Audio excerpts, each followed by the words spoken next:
toutes et à tous. Donc, tout d'abord, je voudrais remercier l'ensemble de la SOP de m'avoir invité à vous parler d'un thème en fait, qui m'est vraiment cher sur le plan de la conservation des tissus de nos patients. Et puis, je voudrais remercier Patrick pour l'exposé vraiment synthétique et magistral qu'il vous a fait ce matin sur le diagnostic, qui, comme il vous l'a dit, et c'est un point qui est vraiment capital. C'est ce qui va vraiment vous guider dans vos thérapeutiques qu'on va aborder sans plus attendre. Alors, toutes les thérapeutiques, en fait, plutôt toutes les pathologies qui ont attrait aux hypoplasies de l'émail peuvent être traitées finalement par une thérapeutique dont vous avez déjà entendu parler, qui s'appelle l'ICON, donc l'érosion-infiltration. Avant de rentrer dans le vif du sujet, quelques petites précisions donc, sur l'exposé d'aujourd'hui. Donc, je vais vous parler forcément d'un produit qui a un peu le monopole, donc je suis obligé de vous signaler que j'ai aucun vraiment lien d'intérêt avec la maison qui le fabrique et qui le commercialise. Les photos sont développées en faisant juste des corrections au niveau de l'exposition et du cadrage. On n'a malheureusement pas le temps de faire des shootings spécifiques pour nos séances cliniques, puisqu'on a, comme vous, un cabinet à faire tourner. Et entre toutes les bêtises que je vais vous raconter, il y aura quand même un fonds scientifique. Donc, il faut le savoir, qui a fait l'objet de nombreuses publications. Et ça me donne l'occasion de saluer finalement les premières équipes qui ont travaillé sur ce sujet. Donc, on a la chance quand même d'avoir l'équipe, je dirais presque mondiale, mais au moins européenne, c'est sûr, qui a le plus travaillé sur le sujet en France, qui est celle de Gilles Tirlet, de Jean-Pierre Attal. Ils ont été rejoints au tout début des bioteams, donc au sein de la bioteam Paris, par des gens comme Elsa Venat, Anthony Atlan, Maud Denis. Et c'est vraiment eux les pionniers, donc qu'ils soient ici remerciés en fait, pour tout ce qu'ils nous ont apporté sur cette thérapeutique.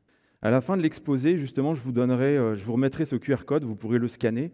Et ça vous permettra d'avoir au format PDF en fait, toute la bibliographie de ce qui aura été abordé aujourd'hui. Donc vous pourrez le rapatrier dans votre Dropbox sans problème.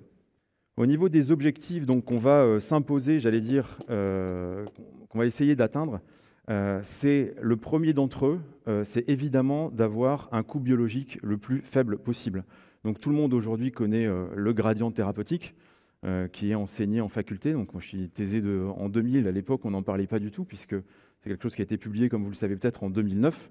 Donc maintenant on en parle même à Lille, donc je pense que ça a bien pénétré le milieu de l'enseignement. L'érosion-infiltration, la bonne nouvelle, c'est qu'on se retrouve complètement à gauche du gradient.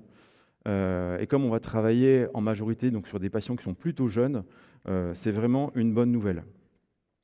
D'autres objectifs, ça va être d'intervenir le plus précocement possible, de pouvoir diagnostiquer, donc encore merci à Patrick pour l'aide apportée ce matin,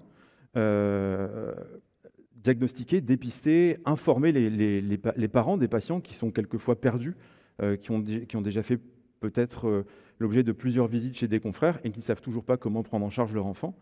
Et finalement, éviter une dégradation des lésions, puisque nombre de ces lésions ont un potentiel de dégradation qui est important, pouvant amener à des pertes de substances qui sont vraiment préjudiciables. Alors, on a tous dans notre exercice, quelle que soit la discipline, des patients un peu qui nous marquent.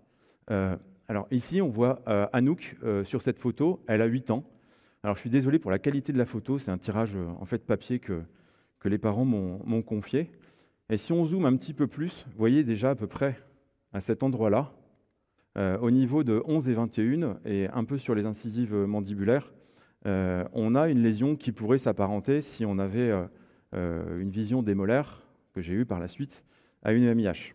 Ce cas-là, il est un petit peu symptomatique de ce qu'on rencontre aujourd'hui, puisqu'on a dans nos cabinets des patients qui viennent nous voir, à qui on a dit tout simplement d'attendre. Donc Patrick l'a encore souligné ce matin. Et on a quelque chose ensemble à régler tout de suite. C'est que finalement, quand on dit d'attendre aux patients, c'est que malheureusement, quelquefois, on ne sait juste pas quoi faire. On ne sait juste pas quoi faire, alors on va donner des petits remèdes qui relèvent plus de la bobologie. On va essayer de leur apporter des reminéralisants, des choses comme ça, mais qui peuvent vraiment conduire à une dégradation qui est préjudiciable aux patients.